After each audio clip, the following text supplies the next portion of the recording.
Give us a synopsis from your point of view. Like, do you think it's going to pass? And is it policy or politics at this point that's driving the train? So when you go to the rodeo, they have the calf roping, they have bull riding, they have all of those things. And then there's a goat roping. And the goat roping is not pretty. But I was good at it. I don't doubt that you were, madam, but it's not good to watch, especially when it's members of Congress trying to figure this out. Look, the making of law is always ugly. In the end, when you get down to it, it's arm twisting, it's this, it's that, it's the other thing. This is a particularly odious spectacle because they have had 7 or 8 years to try to get together behind a replacement. They get to the moment where they have the opportunity. They're trying to put the replacement in, and it turns out nobody likes it.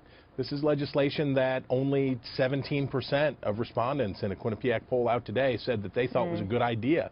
This thing is unpopular, and what the president is basically saying is you got to eat it, you got to do this, we're going to make it better later, but right now you have to do something that's not going to be well liked. The House Freedom Caucus was born out of opposition, and they haven't had a Republican president that would actually lean on them and say you have to vote for that. Is that going to change any minds?